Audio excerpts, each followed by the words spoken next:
Welcome everyone to a brand new episode of Tales of the LGBTQ+. My name is Douglas Parsons. I am thrilled to have today's guest, Felicia Bonée, with us to share her story, to talk about the brand new OUTtv television show, Call Me Mother. What's life like now that she's in the limelight? Looking at her past and where she's going tomorrow. She's a nerd. She's a nerd like myself and like many of you. So let's get into that part as well. Before we bring Felicia to the screen, there's a few things I would like to talk about. Tales of the LGBTQ Plus is a weekly video and audio podcast. You know this. And it showcases the remarkable people found within our rainbow community. It's through listening to these stories where we learn about each other, gain insight of where we've been, where we're at now, and where we're going in the future. We get introduced to amazing people, and every single week, I become more and more smitten with people. I hope you do as well.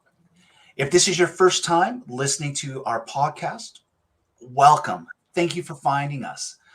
I invite you to take a look at our YouTube channel as well as our audio sites found on all of them, but especially Spotify and Apple Podcasts. Listen to our stories. They're local here in Edmonton, provincial, Alberta, Canada, worldwide. Find yourself within the stories. Reach out to me, ask questions. It's all good. I am based here in Edmonton, Alberta, Canada, and it's important for me to say that I would like to acknowledge that I am on Treaty 6 territory, which is a traditional meeting grounds, a gathering place and traveling route to the Cree, Saulteaux, Blackfoot, Métis, Dene, and Nakota Sioux. I acknowledge all the many First Nations, Métis, and Inuit whose footsteps have marked these lands for centuries, especially the knowledge keepers and elders who are with us today, and for those who have come before us. I continue to open myself up to listen, to learn, and to understand. And I hope you join me in this journey as we learn the truth. With today's podcast, as I mentioned before, Felicia Bonée from Call Me Mother joins us to share her truth and her story. A little bit about the TV show first, though. 3 legendary mothers of drag have come together to teach the children.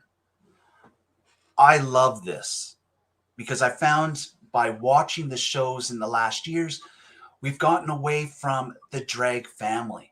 And when I first started to learn more about drag culture, drag family was so important. And I'm thrilled that you're able to watch drag families come together and to build, and it brings back that concept. I hope you join as you watch this show on OUTtv. Who are these 3 drag mothers? RuPaul's Drag Race alum Peppermint, RuPaul Drag Race UK star Crystal, who is Canadian herself, and a Canadian performer, Barbada. The leaders of this OUTtv competition show, they're working towards finding who will be the first child of drag, and a prize package that's around $50,000, which is damn good. There are 3 houses. Peppermint has the House of Dulcet, Crystal has the House of Glass, and Barbada the House of Harmony. A couple episodes have been here so far, so you know where our guest, Felicia Bonée, has landed when it comes to family and her drag mother, Peppermint. We're going to talk about that as well.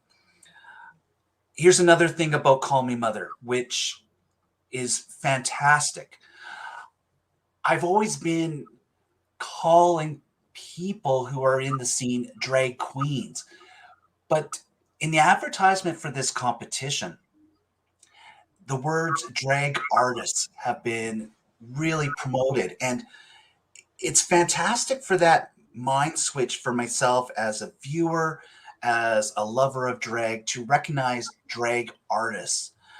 Um, just simply because this cast represents so much more than just what we think of in drag if you only watch it on the television. I look forward to finding out more about this when talking to Felicia. So, Felicia, her official bio: she is a fierce queen with a heart of gold. Felicia Bonée is an outspoken activist and regular on the Alberta drag circuit. She claims her biggest strength is her impeccable lip sync ability. Her go-to song is Good as Hell by Lizzo and Black Trans Lives Matter. Enough of me talking, enough of this. Let's bring on our featured guest for today's episode of Tales of the LGBTQ+. Please welcome Felicia Bonée. Hi, how's it going? I'm doing great. I am thrilled to have you here because you have been legendary Oh, I try. here in Alberta for years. It is time for you to go into goddess state and have you be thrust upon the greater world and to see how dynamic you are. So I'm thrilled just to talk to you, Felicia. This is fantastic. So thank you very much. Thank you so much. It's so lovely to be here, Douglas. I'm really excited that you're as excited about this show as I am, basically. Yeah, it's after watching the first couple episodes, there's a difference between this show and what we know as our regular RuPaul drag race. I see family and I see people coming together to join a drag family as individuals, but I see a community coming together as a whole that includes so much more than drag queens. And that's thrilling. So I'm going to start this, Felicia, by just asking you, what has this show, Call Me Mother, meant to you? Yeah, wow. Call Me Mother has meant a lot of things in a lot of different ways. Um, it was the first time I've ever really auditioned for anything. Like I've never auditioned for Canada's Drag Race before until this year. Basically, I auditioned for like both at the same time. I was like, whatever, like give it a shot. I don't plan on getting on anything. And so then going from like that, thinking that I was like, oh, I'll do it on a whim, to getting cast and making it on the show and seeing the diversity of everyone that was there. Like you mentioned, we were drag artists first and foremost. You know, we were all just humans collaborating on the process of art. Like that is what the show is about. It's not about gender. It's not about, um, like us as individuals. It was, like you mentioned, really about that family concept. And like, um, I've had drag family obviously before, but being in that setting and having those people, those wonderful, talented artists to like be clumped with and work with, and like it was like next level, just getting to collaborate with them. And we really came together both individually in our houses, but also like the entire cast and the mothers, like all of us were like a really close unit as well. So when you were cast onto this show, did you know who the drag mothers were going to be at that time, or was that a surprise when you got to the set? No, that moment that you see in the first episode of them opening the door with the pictures, that was when we found out. So they pulled the badge.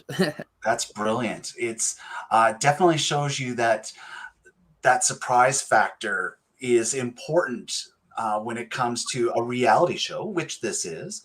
Yeah.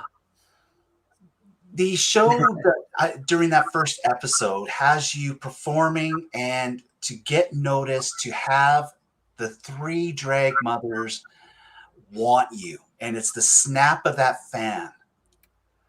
Yeah. What was that feeling like when you heard the snap of the fan, when you knew that these drag mothers wanted you on their in their family? Yeah, to be quite honest, like the first thing that went through my mind while I was on stage performing was, thank God I get to stay on the show. Like, because honestly, at that point, like, we didn't have any guarantee that we were going to be adopted. Like, I had a pretty good idea that I probably was going to be sticking around, but you know, you can never feel sure of anything in this environment. So it was such a relief to be picked. And I was really excited that Barbada had picked me. I mean, I was as soon as I saw Peppermint's picture though in the mothership, I was like, I really want to work with Peppermint. So I was like, that's fine. Like, I'd love to work with Barbada. It'd be great. Like, this is going to be great. I'm going to be here. And then Peppermint clacked her fan, and I was like, oh my goodness, like, okay, they're just trying to get me like worked up for TV. And they did their job. Did it. Speaking of emotions, I know you can't give much away, but you know, we see your excitement and we see your pleasure within drag, but what other type of emotions will you be going through that we'll get to see coming forward? And I know spoilers, we can't reveal much, but what are there highs and lows for the Felicia Bonét story coming forward? Yeah, there was a lot of lows, and then I would go back to the hotel and get high, and then I would, you know, get low again, and it was just a balance. No kidding. But it was just a very it was an emotional roller coaster. It sounds very cliche, but it's like I said, you never know what to expect. You can't expect anything, and you don't really know what's real in this world you're living in, like whether you're on camera or not. So it really just forces you to kind of like bare your soul a lot because you're feeling so vulnerable. So like there's definitely moments that we were opening up to each other while we were working on our looks in the mothership. Like last episode didn't really show a lot of kind of the conversations we were having while we were working, but so I'm not sure kind of what you'll get to see. But what I remember of it is me crying quite a bit, both like in public and in interviews. So like that's just a given. And I mean, there's also a lot of like positive emotions though too. Like there's a lot of love, there's a lot of supporting others. There's a, you know, a little bit of drama, as you might have seen last episode. Like there's a little bit of everything. It's good television. Yeah, it's excellent. It's well done. And we're recording this on a Thursday here in November. And Thursday is the drag Super Bowl because we have RuPaul's UK, we have the Canadian Drag Queen show. In a few weeks, we have Italia, our Italian drag queens coming in. There's a lot of content when it comes to the drag artist community taking place. And I'm really going to stress the fact that your show is different.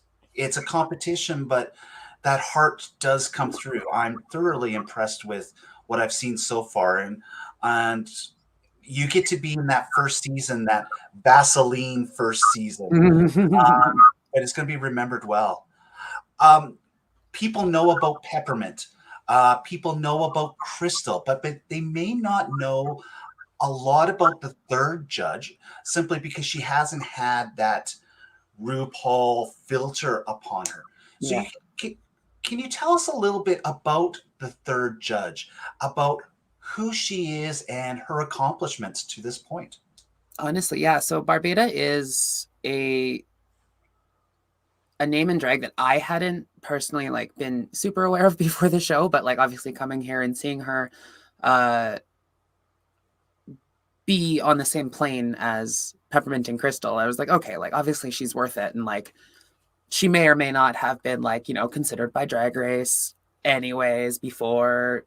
So like she's definitely like a very worthy drag artist to be in that position to be. And just the fact that she's a teacher, a music teacher, like in her like day-to-day life. So she's just definitely has a big heart for her children and for her house and her fierce drag ability. Like she's been performing in Quebec for years. I'm very out of touch with the East Coast drag scene. I'm getting more in touch with it now, but I just honestly like didn't know too many people before. And that's one of the things about this show, is that has like opened me up so much to the world of Canadian drag that like I admittedly like hadn't been invested in enough, because I was like thinking like, oh, RuPaul American girls are the only ones worth it. And I was like, bitch, we got some great drag in Canada. So it's so Yeah, exciting to see that Barbada's getting a time to shine. yeah, exactly. And you're shining your moment here as well. It's been frustrating for years to not see our Edmonton and Calgary drag artists get that recognition. Um, the Lilith Fairs, the Vanity Fairs, Tequila Mockingbird, the newcomers who are entering the scene right now, who are brilliant. Mm-hmm. And we need to get out and support these artists because they are, if not as good as the RuPaul queens, but I'm going to say better in many ways as well. So I'm thrilled that the stage is set for a renaissance when it comes to our Alberta queens, and you're leading the way, Felicia, which is a testament to you. So let's talk about you, Felicia. You are um, different in that your stage name, Felicia Bonét, but the Felicia is the same as your real life name. Yes. And so, where does the stage Felicia Bonét end when it comes to your regular life and the other Felicia comes forth? Um, that's a bit of a loaded question, but I will break it down. It's so originally like my well, I mean, it's still not technically my legal name, but it's the name that I go by, is Felicia Grayson, which is my chosen name. It's the name that I gave myself, both out of my transition, obviously picking my preferred female name, and then my last name was a change just because of basically a feeling of disconnect from my like birth family. And so this was kind of like my chance to like start anew kind of as the person that I've become. And I chose to go with Felicia out of drag as well, because it's the name that really like propelled me into not only drag, but femininity and accepting that part of myself and really delving into that. So the name just means a lot to me. So I didn't want to kind of throw it away every time I got out of drag like I had been before, because it had become such a part of me. And changing my last name, I felt was kind of a way to keep a separation. By the way, it's Grayson, like Dick Grayson, like Nightwing, because I'm a nerd. Who in comics has the greatest ass there is? Greatest ass in comics history. I have a tattoo of him on my leg, and I made sure that the tattoo artist did a good job of the butt. Oh, So, like, it's all lining up, you know? yeah. Hey, I can't lift a leg right now too, just because I'm heavier set and I just can't bend in that position in this moment. But I do have Batman symbols on the back of my right calf as well. So Work. we are bonded now in different ways. You know, Felicia, you were mentioning about a chosen name, and so let's go back here and for yourself, how are you part of our 2S LGBTQ plus community? Where do you stand and where do you identify? I identify as a proud transgender woman. I, obviously like started my journey as born as a male, uh, thinking I was gay because I was attracted to masculinity. Um, and that was really like all I had understood of it at that point. So growing up and like finding drag and finding my feminine side and exploring, once you start exploring your gender, once you kind of like start going down that rabbit hole, then like sexuality starts coming up and all this stuff. So it's kind of like a never ending process in some cases. For some people, they like land on whatever they want. But for some people, I've always just been a very open-minded person. So like I definitely would like identify as more queer or like pansexual in the sense that like don't I don't want to discriminate in a relationship with someone if I'm feeling like a connection. I've actually recently started like speaking with someone who's like the first trans person that I've ever, well, sorry, maybe the second trans person that I've ever like kind of like talked to and dated, but definitely the first one that I like have kind of had a bit of a relationship with so far, and like it's just such a strong connection and everything. So like I'm just really excited to see kind of like where obviously where that goes, but like where I go in terms of like my gender and my sexuality just as it progresses, because like this is never where I would have seen myself, 2 years ago, let alone 5 or 10. So Yeah, it's the one thing about doing this podcast. It definitely has opened my mind to different things that I was not aware of.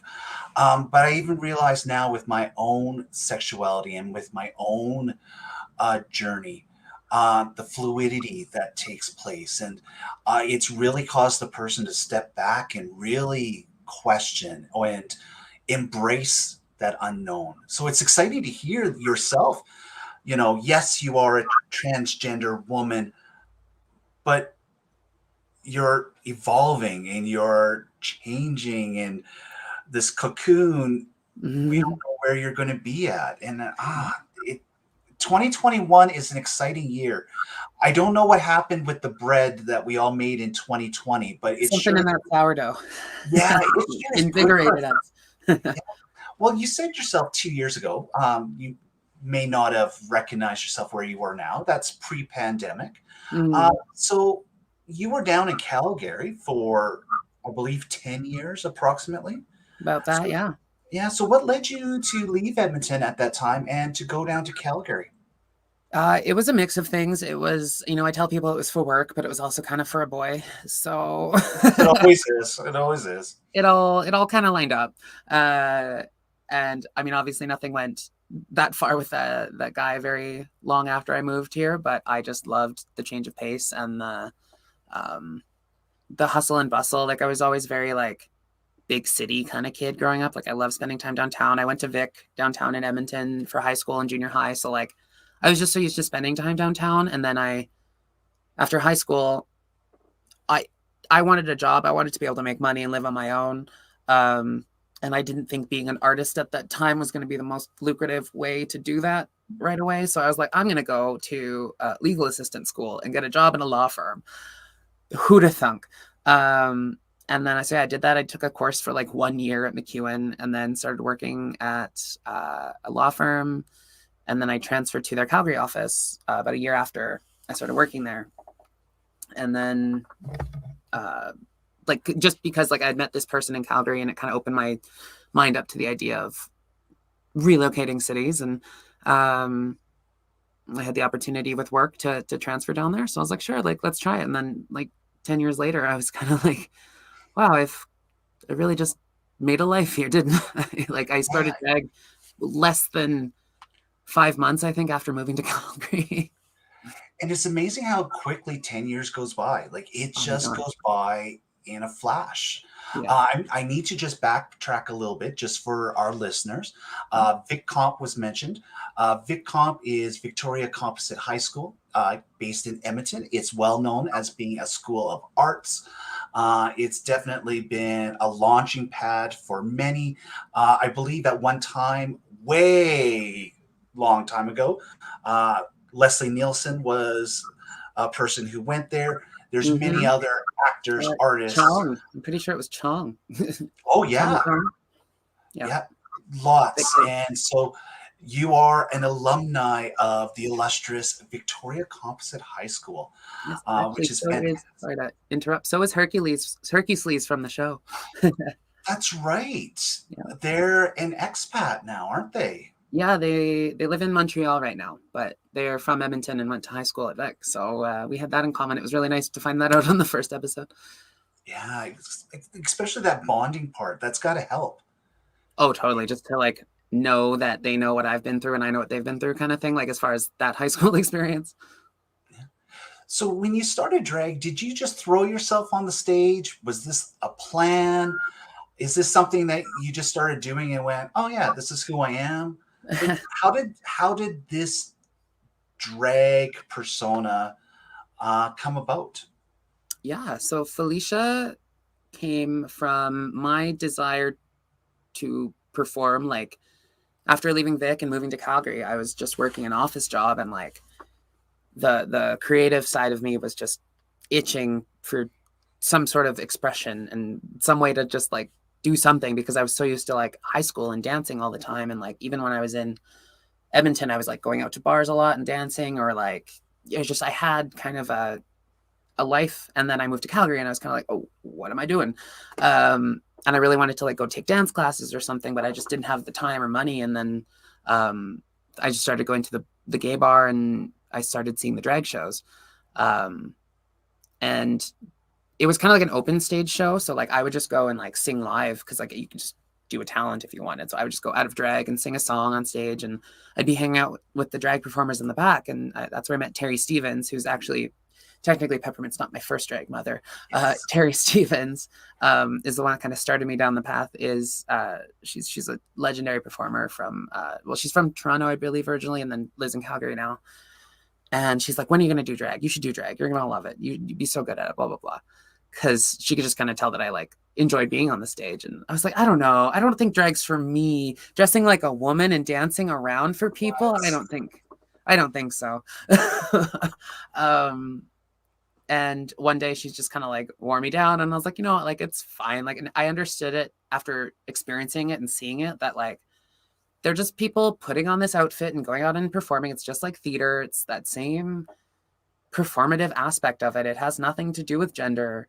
I mean, at least I thought so at the time for myself. But yeah, so they kind of like told me like, go get some clothes, get some makeup, come to my place, and I'll paint you up. And that was the start of it. I did a Starships by Nicki Minaj, went out on stage in this like pink Halloween costume wig, looking like Terry Stevens stamped her face onto mine. And I just had so much fun with it. Like, just getting to dance around and have that expression, and people throw money at me for it, was just like a very validating feeling. And it just made, it was just like, I would say it's like a drug. It's like, you know, you get a taste and you're like, oh, I want that again. Yeah. So how long did it take for you to get from that painted on Terry Stevens face at the beginning to then find your own contouring and your own sense of style to bring out the true Felicia Bonét? How long did that take for you? Yeah, that was a journey. I mean, I'm still on a makeup journey, but I've just, you know, got a few more tricks under my sleeve now. Because of a lot of trial and error. Like, Terry only painted me the once for my first performance.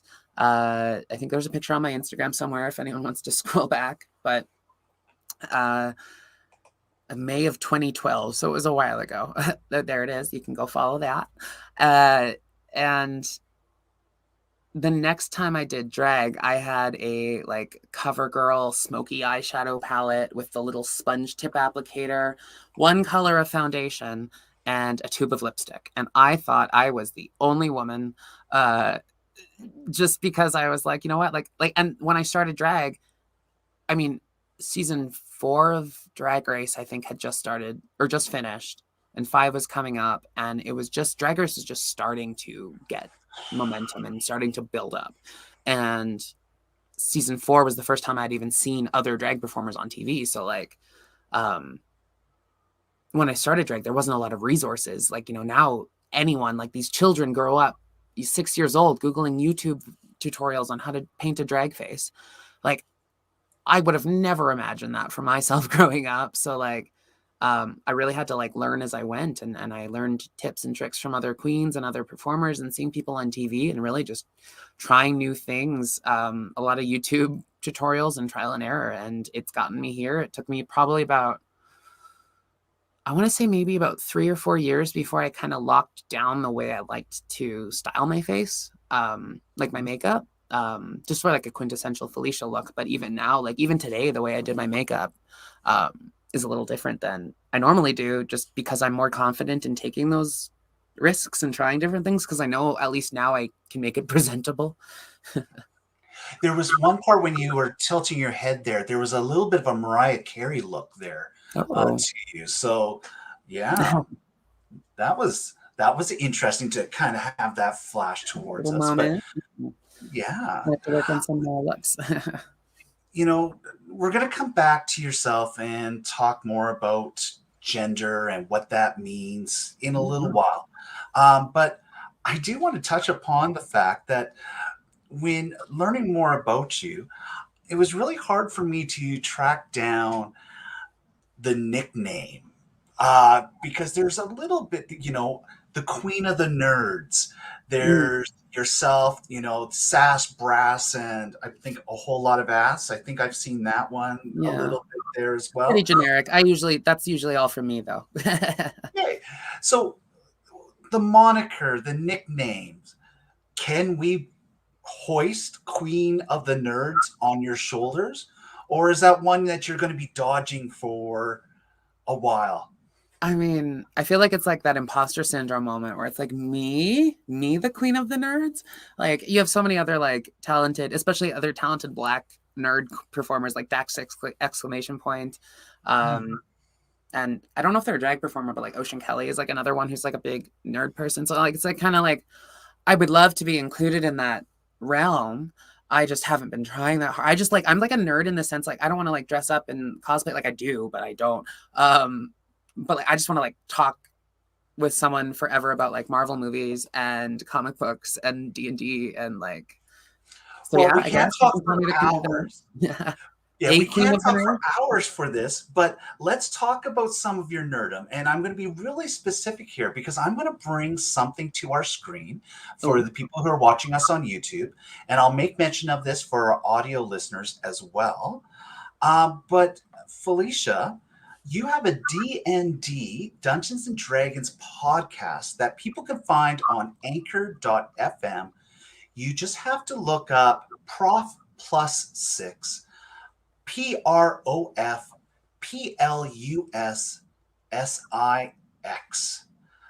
Felicia, D&D, a podcast.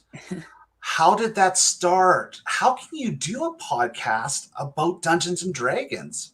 Oh my goodness. How can't you? I mean, if I've learned anything from this experience is that a lot of people have a D&D podcast, but it's nice to be one of the few drag performers that does. It's D&D is one of those things that I found kind of like way later in life, like 2018.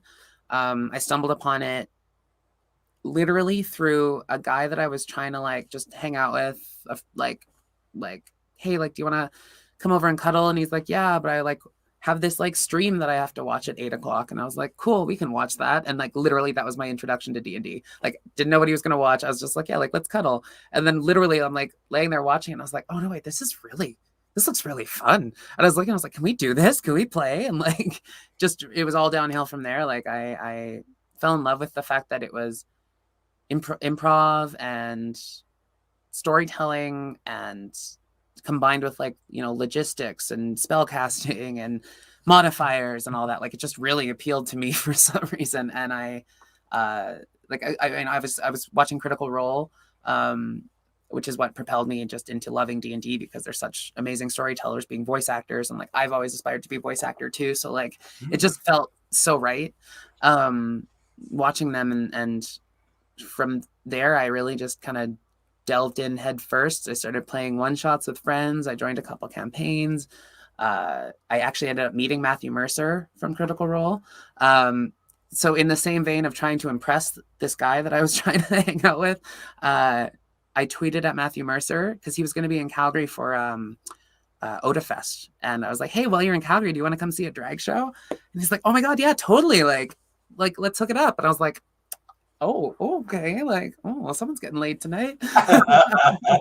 But yeah, then he came to the drag show and like hung out with us and everything. So that was really fun. And then like from there, Twitter is where I really started like coming out as a nerd, and like obviously over the pandemic and stuff like that, it was like one place where I could just meet people who wanted to talk about that stuff and D&D. And I met a couple friends, all like queer people on Twitter who I was like, fuck, I want to play D&D so bad. And they're like, yeah, let's do it.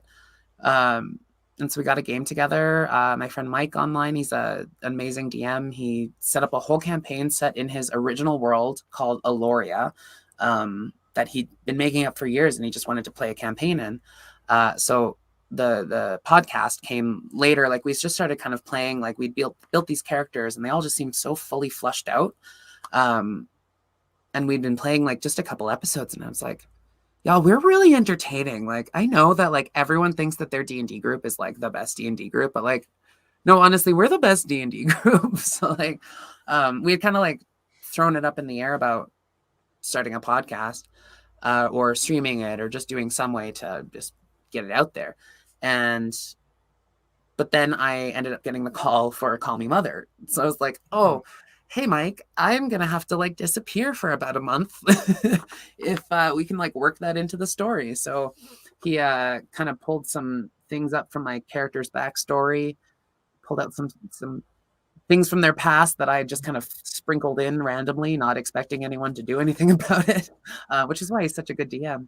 And he kind of was able to pull me out of the campaign. So then after I got back and we started playing again, that was when we had discussed recording it as a podcast. And so like the first episode of the podcast is kind of my characters reuniting with the party after them, like saving me basically from where I was. And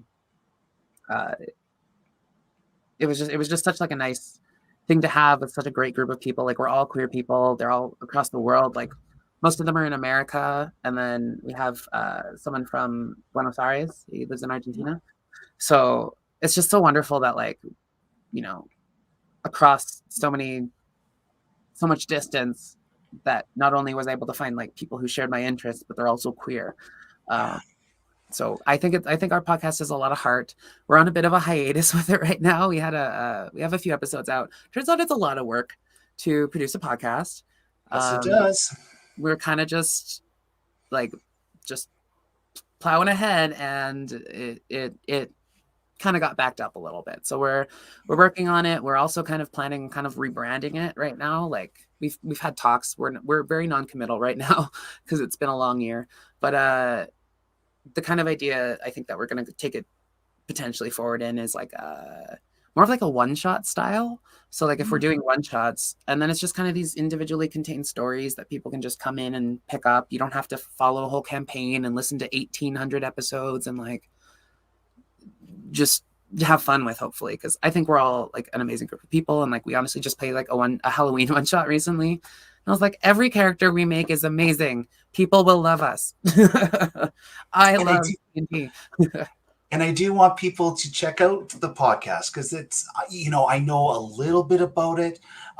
It's one of those ones that when I was growing up, I knew about D&D, but at that point I was so much into the sports or trying to be butch and tough to hide my own queerness that I didn't go that way because it was seen as nerdy and nerdy not being in a good way. Now we've embraced that and it pop culture.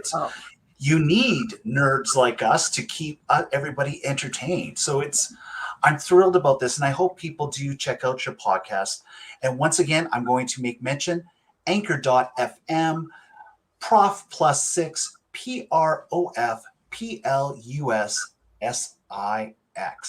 So do check that out. Felicia, I'm not a Marvel person. I do stay in meeting. I do stay in the DC realm and independent comics, those in that world. Okay, not really meeting. No kidding. I love it. It's like West Side Story, it's like rivalry. So characters, comic book characters, which ones are your favorites? Well, I mean, I did implicate myself earlier of being a DC fan by mentioning my Nightwing tattoo and last name. Yes. But Nightwing is definitely my all-time favorite. He really just was a character that I connected with personality-wise, if that makes sense. Like just, obviously they're really hot, so like that didn't help me from like wanting to not get to know them about them better, like about the character, but like just in like the way that they're written, just and personality traits and the way they act and like their motivations, I just really related to a lot. They're that kind of one that feels like they need to show people who they are to stand out from like other people that they've been associated with, like, Nightwing has Batman. I'm not saying I have, like, like Terry Stevens or Peppermint or anything, but like I definitely want to be my own character. I don't want to be like someone's Robin, if that makes sense. So that's why I kind of like just really relate to that character. And they're asking, because you're not a sidekick. You're not a sidekick, but I can understand a person in their 20s being a sidekick. They're figuring things out. So I understand that completely. Yeah, and I mean, I learned that, like, I was the sidekick for so long until I realized, and like that's kind of like the relation to Nightwing. So I had that transformation moment where I was like, I want to be the Nightwing. I don't want to be the Robin. And yeah, and then, I mean, other than that, I do, Spider-Man is like another big Marvel hero that I just really, it was like one of the first characters that got me into comic books, because they just seemed like they were just getting by and they had these special powers, but they didn't know what they were doing. Like Spider-Man, Peter Parker is a very like kind of juvenile character that is obviously, again, very relatable, because great power comes great responsibility, but they're sure not ready for it. No, exactly. And it's been that way for so long with that character. The only thing that really changes is in the Marvel movies, where Aunt May becomes younger and younger every movie. Like, honestly, she's now become like the old spinster woman, and now in the new Marvel movie, she's quite hot. it's Marissa Tomei. Well, exactly. It's just nice to see that Peter Parker is actually like high school aged. Yeah, that's true. And we cannot fetishize that. No, we can fetishize Tom Holland, not Peter Parker in the movies. Well said. Well said. Hey, you said the word stand out, and in your 20s, in everybody's 20s, people are figuring things out. And so you're Felicia, you have fallen in love with this man, you're figuring yourself itself. So was there a aha moment when you realized, oh, there's something more going on here, more so than just being gay, that, oh, I am transgender and this is me? Was there an aha moment, or did you just simply evolve into this? It's a kind of a bit of both. With like, I mean, it was more just like a very natural progression. One of those moments where I just kind of realized I had all of the pieces I needed to kind of figure my situation out. I just didn't assemble them in the way that would say, hey, you're trans. Like, I was just kind of like, like I just keep feeling these random things that I'm just going to like think about and ignore, until I couldn't ignore it anymore. Like I was living with a queer trans person. Like they don't really identify with either gender, but they are on hormones, and they're just kind of like filling their like in between fantasy. Good for them. But in interacting with them and talking with them, and just like I said, it was the same with drag. It was just by exposure to it and by understanding it better. It was being the first time that I had these conversations where I was realizing like, oh, maybe this is how I'm feeling. Because like when you start to relate to things that trans people are telling you, it just kind of starts a waterfall effect of just being like, well, that would make sense there. Oh, and then remember that. And then like, because the guy that I was telling you about for D&D, he was a straight guy. And I, like most of the people that I had dated before I was out as a trans woman, were straight men or straight identifying, or, well, pansexual identifying, but they didn't realize it yet. So it was kind of like that thought process, and just compiling everything together. And I was like, okay, maybe maybe my life would make more sense if I was looking back at it if I was in a female body, or like female presenting. So yeah, so it just clicked. Yeah. It's this journey that we all go through, and in my understanding, I was born within my body, and this is me, and I've never doubted. So I'm definitely a cis male. So Yeah. I've never questioned that in myself. And so in learning and in being open, um, I would like just to hear your thoughts on this, because this is something I struggle with. Because, Felicia, you are a woman. You are a woman completely. There's I'm a lot no of women. buts. There's no there's no doubt in my mind. We are saying in this conversation a transgender woman, and I I hesitate by using the words transgender before that, because you're simply a woman. And Right. so where are you at when it comes to having to put that signifier before the word woman? Are we as a community ready to get rid of that word before, or is that word extremely important because it allows others who are struggling to say, hey, I'm here and I'm representing? So your thoughts when it comes to that scenario that I've just thrown out of the top of my head. Yeah, of course. Uh, well, I just want to tack on one more thing about what we were saying before about how. Oh no, I'm losing it. As I was saying that. It was just about how I had started to realize I was relating to things that other like transgender people were saying, like, and in talking to another friend who was transgender, uh, they told me they're like, I mean, I know you're probably like questioning a lot of things and trying to figure this out, but just know that like that's pretty normal for transgender people, like cisgender people and people that are like comfortable in their gender don't have conversations like this. They don't feel the need to. So I was like, oh, okay, that made me kind of feel it's almost like that permission to let myself start thinking about it more and start taking it seriously. So that was really nice to have those words from them. Carla Marks, go follow them on Instagram. And yeah, so uh, from there, that's one of the reasons that I think right now, just because of where we're at in society, we can't take out these signifiers. Like I have to state that I am a Black trans woman. I can't just say I'm a woman, because to me, that doesn't hold the weight of everything that I've been through. And it's important for people to respect that and understand that, like, I am coming from a different place from you. Like, yes, I understand we're all humans. We're all in this earth. I don't care what color you are. I love you. It's like, yeah, that's great.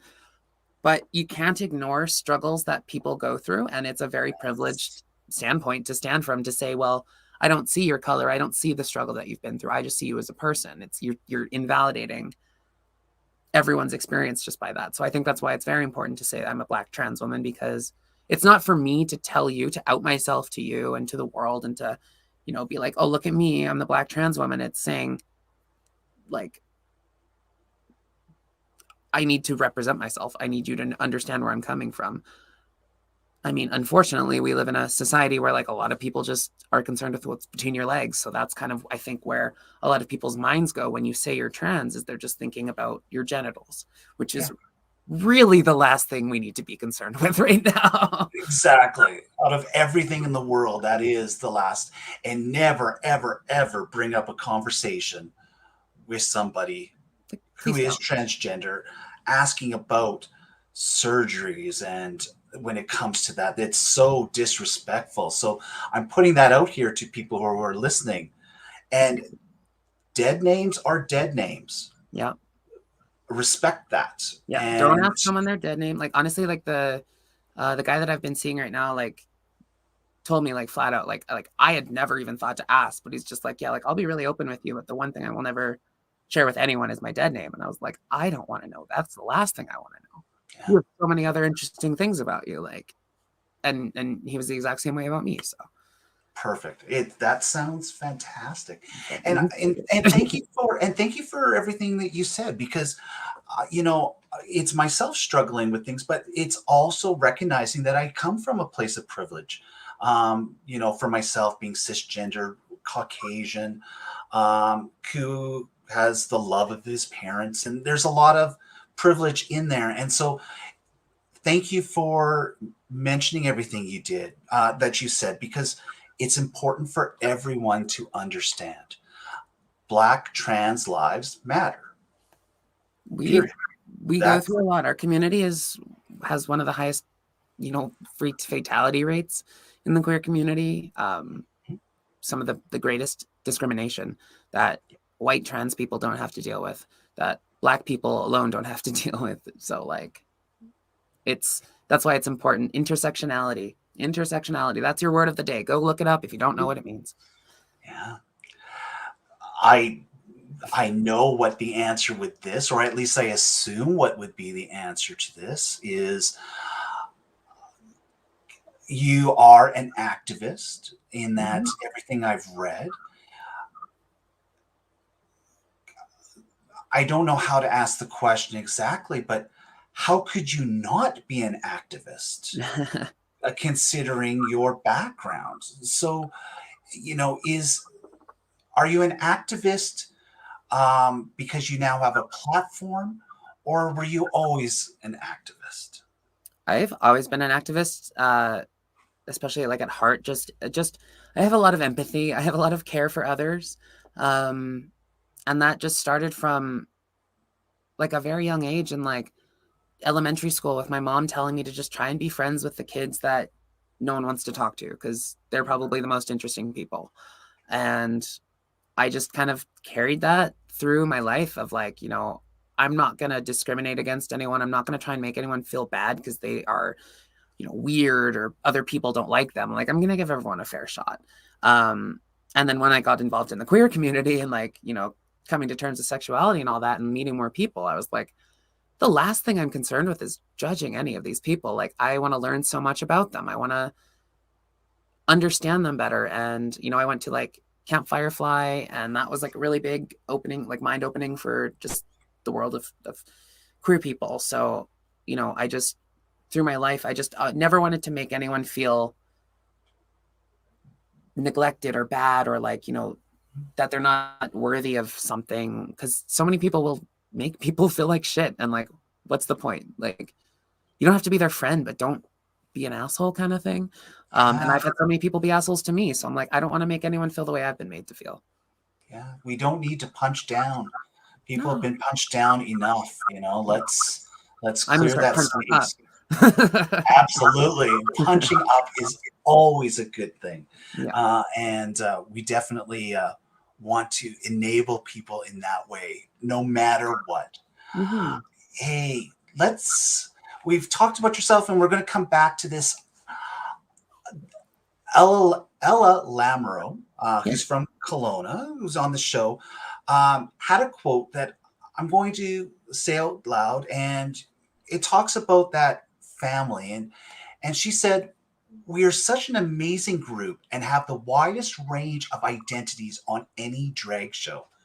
I was blown away when we got to meet each other. I feel it is the closest representation of a drag community that I've ever seen on TV." Do you agree with Ella and what she said? Oh, um, entirely. Like I love Ella first and foremost. Ella is an icon. Um, and she's completely right. It was that family aspect, like I said earlier, like within the houses, within the cast. I think queer people have this innate ability to just trust and encourage each other when we're all put into a situation like that. Like, if you're thrown into a room with 10 gays and 5 straights, you're probably going to lean, you personally. And y'all are going to like want to help each other out compared to maybe others a little bit more. So to be in that environment where, we, outside of the cast that was on camera, there weren't that many other like queer people um, around. So it was really nice to just have that family and that community to see every day and interact with, and having us work together and help collaborate and build each other up. That's what we actually do at home in our drag bars. So why wouldn't we want to show that on television? Why do we just have to show the one person, you know, who has to do all the work by themselves, which is like, great, that's fine if that's what you want. But like, it's just nice to show people the fact that like you can collaborate with people and you can build yourself up together as opposed to having to do it all yourself.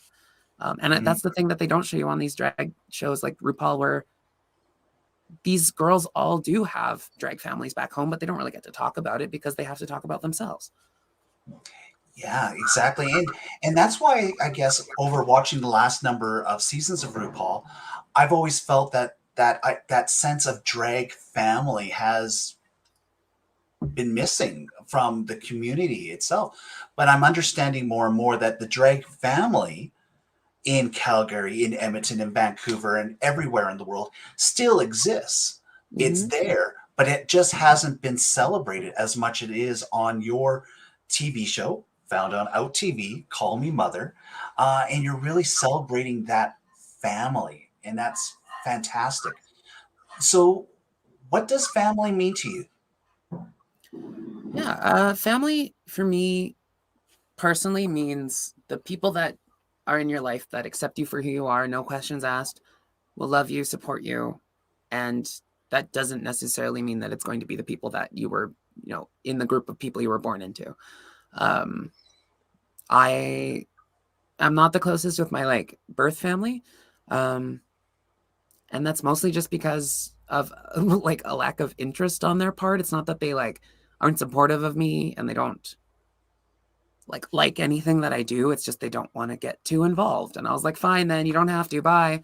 Because I have a whole group of people that I met in Calgary who have accepted me from the start, who have understood me, who have met me where I am, and I know where they are. And just the connections that I've met with these people have been like way stronger relationships than I've ever had with anyone in my family. So that's why I'm really grateful that like as queer people, like, you know, as RuPaul said, we as queer people get to choose our family. So for me, chosen family is the biggest thing. Chosen family is everything. And that can be your real family if they choose you. Yeah, absolutely. I didn't key into what chosen family was until about 10 years ago. And I'm 46 now. So I'm learning in my 40s and evolving. But it was 10 years ago when I recognized that blood family is great, but chosen family, that's deep. And the brothers and sisters and aunts and uncles that you gain within the community it's everything. And it's a superpower that we have that ability to choose the people in our lives to love. It's something that's deep, and I'm glad to be part of this community because of that superpower of choosing and saying I love you to these incredibly remarkable but flawed people who make up our community. And it's fantastic. And Felicia, you're now being put on a pedestal because we're all going to be smitten with you after this episode. Oh, Hey, there's a couple of questions I want to ask that's outside of you. um, I mentioned that you were from Edmonton and Calgary, and we don't get the recognition for our drag community, our drag artists. But who are some of the drag artists in Calgary and in Edmonton that people need to go out and see and support because their artistry is excellent? you want the tea? Absolutely. Absolutely. All right. Well, first and foremost, I have to push my best friend forever, Lilith Fair. She's a drag queen. We started drag like shortly after each other. We went to high school, junior high together. I've known her far too long, but she is the best person in the world. And go follow her and go check out her events. She just wrote a like full stage production that they put on for Halloween in Banff. So like she's a writer, she's a production queen, she does comedy, she does looks. If you're from Edmonton, you know her already. You know her. Yeah. She's won like comedy awards and shit. So like she's really great. She's in Calgary right now. Fair Enough, also in Calgary. Go follow her. Farah and Nada, Nuff, the Nuff sisters. The Whole Enough Family, Tan Enough, Near Enough. I think Tangerine Dream is enough, part enough at least. They're everywhere. Go follow them. Dana Hart is another amazing one in Calgary, another lovely local Black performer. The newly crowned Scream Queen from the Halloween competition they had. And yeah, it's just, oh my God, like this, just the whole drag scene, like Edmonton, like I don't know a lot of the performers because I'm kind of like just getting into the scene, but like there's so many new performers and they're all so talented because they've been able to like look at so much drag growing up. Like they're all, you know, so young or like relatively new to performing, but everyone's at such a good level here. Like every Edmonton, I was like, I can name names, but I won't stop. Yeah. Well, let me throw out a couple of names for people as well. There's a relatively new artist by the name of Artasia, Oh my God, who, Artasia is an icon. yeah, people need to go and need to tip well. So when you Yes. Oh my go God, give us to, your money. yeah, when you go to Evolution Wonder Lounge in Edmonton and the numerous places in Calgary in comparison, do go out and just support these institutions and these people. Artasia, um, an icon who's returned to Edmonton from Toronto. Pepper. Oh my God. Pepper moved here like around the same time that I did. So I was kind of like, who's this? And she's like, who are you? But like we like just like get along so well. Yeah, And yeah, she's just been doing so much amazing work in the Edmonton drag scene. So it's so nice to have her, especially being such a strong icon in like the Black queer community. Um, mhm. it's just so nice to have because we don't have that many, especially people of color. Like we barely have enough queer elders, let alone queer elders of color. So like every person, like respect literally everyone. Don't be disrespectful. It's rude. Thank you. Thank you. And I love how you said our queer elders because, I came out of the closet and I came out at the very end of what was considered the AIDS crisis.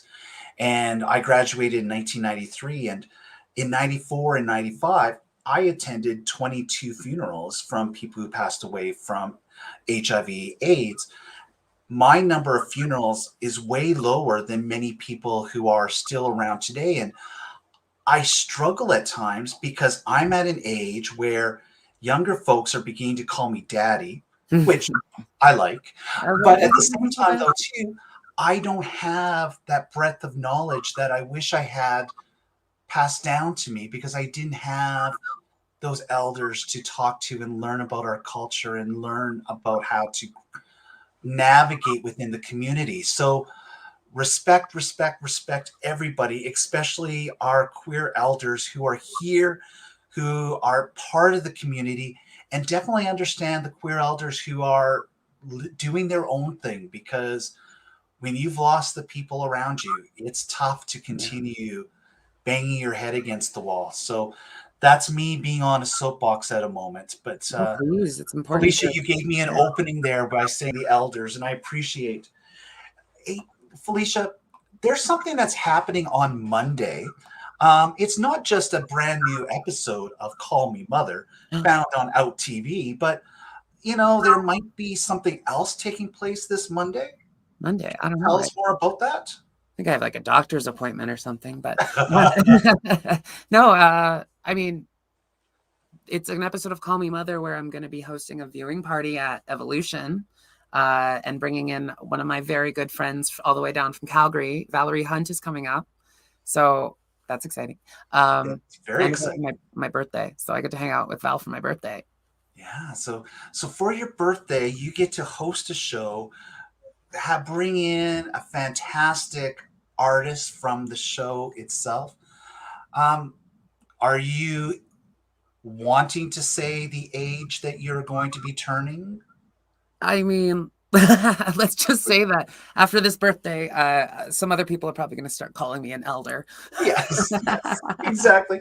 So, you're going to turn this new page, this new age. What does the next year, um, what does the future say for Felicia Bonét? Well, Hopefully a lot of paid work. I love doing drag. I love performing for crowds, and I love meeting people and connecting with people. I'm also obviously like a performer. I've done musical theater. I've done stage. I've done my first professional voice acting gig. So Excellent. she's on her way. And yeah, I really just like I would love to just never have to go to another job interview again. That's the dream. I want to be able to be a performer full time, and I want to be able to branch out where I can, do acting, do voice acting, do modeling. I'm signed with an agency right now, so like I'm hoping that people like me enough to book me for stuff because I'm really good. You I don't know are if you know good. this, but like Yeah. I'm pretty talented. Yeah. And you don't need me to give you the excellence and put you on the pedestal, but you are absolutely capable of entering goddess field with who you are and what you bring to the table and your performances. When you do say you're a lip sync artist, some people just say it and then you watch and you're like, oh, but you are excellent at what you do. So again, you don't need me to praise you, but I am. It's just the way it is. Yeah. No complaints here. I mean, that's the thing about my performing, and like I want to make sure that I'm putting on a good show for everyone. So that's why I'm like, I'm going to know the words. I mean, I like one of the reasons that I'm positive I knew I had to be a drag queen is because growing up, I could not stop myself from lip syncing anyways, like on the bus, walking down the street. Like I wanted to lip sync. So when I started doing drag, I was like, lip sync is literally the last thing I have to worry about. Like, So you're not doing bubblegum chew as you mouth the words, right? oh Because God, that's what I no. heard. I mean, like, I like, no tea to any performer who wants to go out there and maybe stumble over a few words. I'm not saying I've never done it. I just like really just have a natural ability to lip sync well and like make it look like I'm the person singing the song, I guess. That's what I've been told. I don't try. I've just been doing it from such a young age that it's so natural.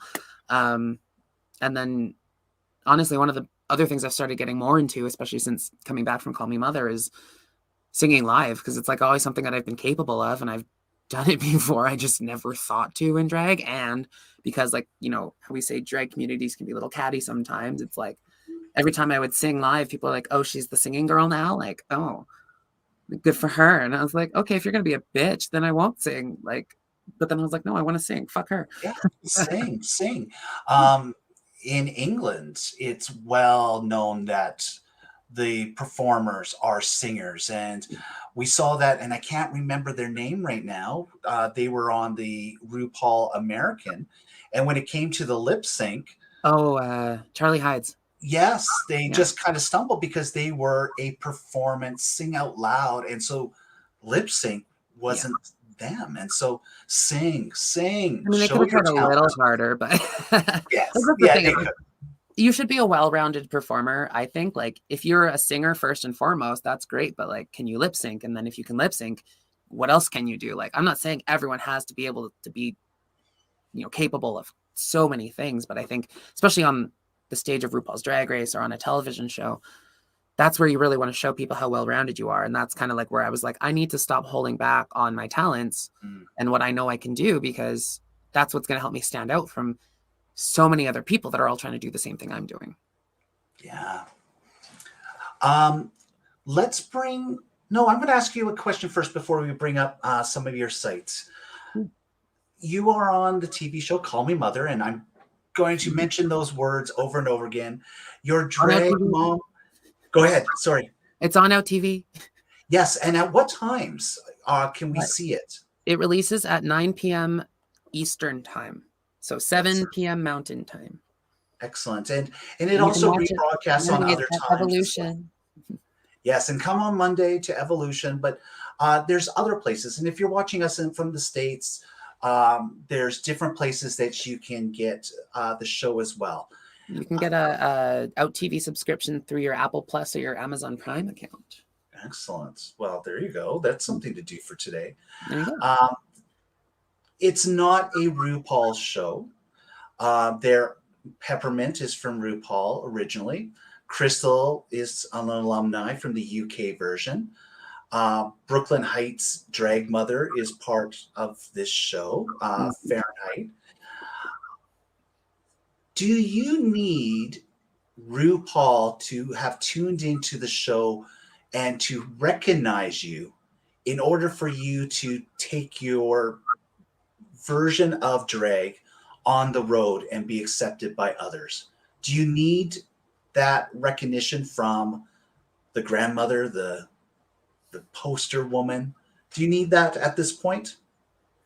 Fuck no. I never needed RuPaul's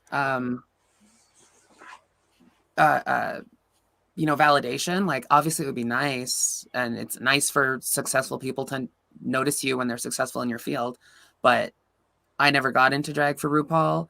I was never one of the performers. Like, there's so many performers now that started drag because they want to be on Drag Race. They want to be on television. And like, I was never that performer. I never expected to end up on television. So when I got a call, and it wasn't from RuPaul, so I was like, fine, I guess I'll go this way. Like, and I think it's really nice that there's more drag competitions that are starting to distance themselves, not from RuPaul, but from that format. Because yes, we have Peppermint and Crystal on the show, but that does not, we're so in this realm that RuPaul is this mother of drag. Like, no drag can exist without her. And like, yes, obviously Peppermint and Crystal would not have their platform that they do without RuPaul. So we can't deny her that. However, I think we need to start moving away because, Peppermint and Crystal are going to become their own RuPauls. And, like, we need to start thinking of drag entertainers as their own individual, like, celebrities, not Ru's children all the time.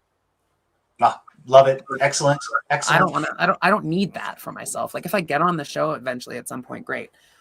Whatever. Hopefully I get more gigs. And like you were saying, like, do you need that to really take your career on the road? Like, I think if you want to be a drag performer on a drag stage, like as many nights of a week as you can across the world, go for RuPaul.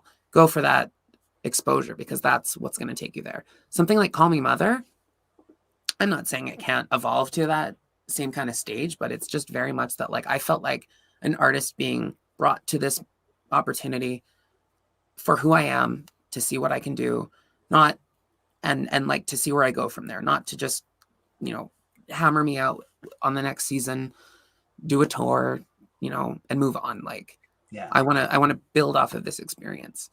And Felicia, you do it well. You're doing it well, and you're representing the province. Thank you. And I will also just throw in that I think I am the first ever Black trans drag performer on Canadian television. So that is mine. Yeah, claim it. And you're such a fantastic representative. You're doing well, Felicia. You're doing extremely well. I try. Hey, that's all we want. That's for sure. Let's throw some things up here on our screen for our YouTube watchers. I'll also say this aloud for our audio. Definitely a way to get a hold of Felicia is through her Instagram account, the Felicia Bonée, TheFelicia. Bonnet is Bonee. So that double E for emphasis. Bone with an extra E. I love it. We're going to mention again the D&D podcast found on anchor.fm. Prof Plus 6, PROFPLUSSIX. As Felicia mentioned, they're doing a small hiatus at the moment, but there are some strong episodes there. Catch an episode, get into the world, and definitely take a listen. Her personal website, thefeliciabonnet.com, your one-stop shop for Instagram, Facebook, everything that you're up to. Cameo. Oh, yes, and Cameo, brand new. Some people may not know what Cameo is. Felicia, can you tell everybody what is Cameo? Yeah, throw that in. I love doing cameos. It's like a little video message that you can book from celebrities, performers. So I'm available, and I'll give you a little shout out. You can do birthdays, do divorce, whatever you want to celebrate. I'll give you a fun little message. Right now, this week, I'm dressed in my winning costume from this week's episode, and I'll probably be doing that as the weeks go. So if you want a little like shout out from your favorite queen from the show, check me out on Cameo. I also have a link tree. I don't know if it was included there, but we will make sure that gets there. We'll make sure that gets put in there for when we put it out there, is your link tree. Thank you. I haven't been able to hook Cameo up to my website right now, so like figuring it out. There's a lot of moving parts. Yeah, and it takes a village sometimes when it comes to this social media. It's not the easiest. No, it's a part-time job. Absolutely. And, let's put this here as well. Call Me Mother, an OUTtv show. You can find it at outtv.ca/show/Call Me Mother, with hyphens found between Call Me Mother. Find it here in Canada. You can also purchase a subscription in the United States and elsewhere through your Amazon and Apple TV. I know you can't talk about spoilers, but I am originally an English teacher, and I did hear when you were talking about cameos and you dressing in the outfits, I did hear you say episodes. So I might think that you might be around for a little bit longer. What does a potential win mean for you if you so happen to win this competition? Oh, you mean going all the way? Yeah, what happened? What would that be like? Knowing that we can't do spoilers. I don't want spoilers, of course, but what would that mean for Felicia Bonée? Yeah. Well, I mean, I will clarify for the sake of my contract that I say episodes in the sake of like, I made it through this one, so expect to see me next week. But also like I have kind of like all of my looks from like, because like we were all, there's a specific runway theme for every week. So like, yes, regardless of if I'm there or not, I'm going to be wearing them. But yeah, so I honestly though, like winning the title of like first child of drag and having that, especially on this new platform, this new show, and like just having that to build off of, and like especially the fact that like having Peppermint there as the mentor and everything like that, like I just think it would mean a lot to so many other Black trans people out there, and for other people to see me and people that aren't Black and trans to acknowledge that like we are fierce competitors, y'all better watch out. And really just the representation alone. Like I know there's all these prizes and there's the money and everything like that, but like that's not why I signed up for this in the first place. I would have done this if there wasn't a prize. I just really wanted to enjoy the experience and meet these other artists. And if I just happen to win along the way, then like I must be pretty good at something. That's pretty good. We have put your link tree here up on the screen. For Linktree, the Felicia Bonée. It seems to be the theme. Just type the Felicia Bonée into your search engine. You'll find her. All those things. A couple of things here as well. This Monday, that would be November 8th. You are hosting the brand new episode of Call Me Mother at Evolution Wonder Lounge in Edmonton. Your special guest that night is? It is Valerie Hunt from Calgary. She's coming up to spill some tea with me at Evolution. So come on down and celebrate my birthday with me. Yeah, and chocolate cake, velvet cake. What's the best one? I like lemon. Ooh, I like that too. And no dairy, please. Good to know. Good to know. You also have a show at Evolution Wonder Lounge at the end of the month on November 28th called Excellence. Can you tell us more about that? Yeah. So Excellence is my like kind of bi-monthly show that I have at Evolution, where the like theme of it's not really like a theme, but like the intention behind the show is to me, excellence is watching an artist do what they do best. And so whenever I host these shows, I pick the cast and I tell them like, bring the numbers that you love doing, that you love performing, or maybe something that you've always wanted to do and you haven't done, like just something that is going to bring you joy, because an audience watching that is going to have fun. If they're watching you have fun, they're going to enjoy themselves. So that's what I want. And so this month we have a fabulous cast of people that I'm all going to try and remember off the top of my head. I have Winter Rose. I have Pepper, the icon Pepper in my show. I have coming down from Calgary as well is Dana Hart, the one I mentioned previously. So she's fierce and fabulous. You got to come check her out. And then I also have some drag kings in my show as well. I have Panos and Mr. Risque. So you can come and check us all out. And it's going to be a really fun time. Yeah. And for everybody, I'll make sure that I put the Eventbrite link wherever we are posting this podcast. So you'll be able to click that link and be able to get your tickets for that evening. So do make sure that you come out and support this show, but then go out and support every show whenever you can. There are excellent shows throughout the province, throughout Canada, North America. And yes, RuPaul is important, but you don't need that RuPaul stamp because excellence is always found wherever that platform is given. I'm stealing that. Sometimes I ramble. Hey, Felicia, thank you for this. And thank you for sharing your story, allowing us to get to know you more. And fan favorite, let's go for it, because heart is shown wherever. And yeah, we follow people who have that heart.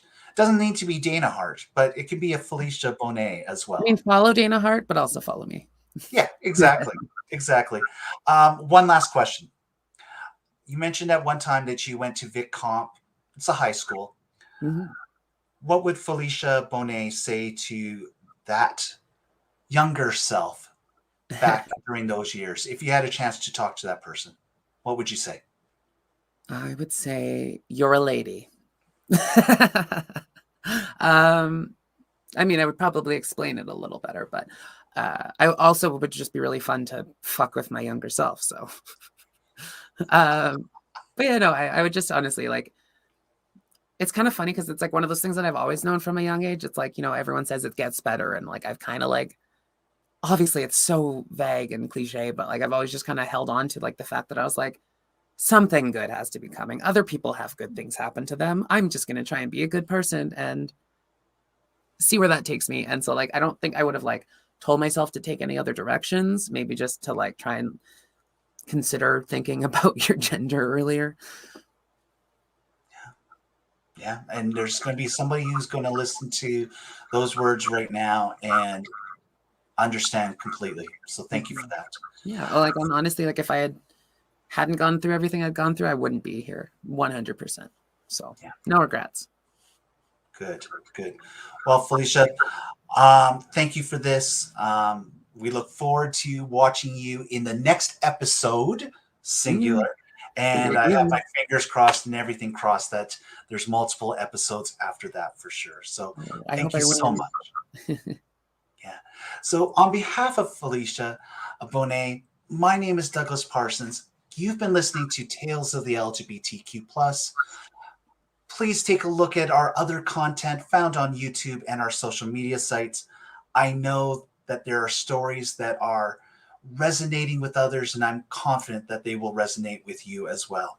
So until next time, remember to be good and always text when you get home. Goodbye, everybody. Bye, darlings.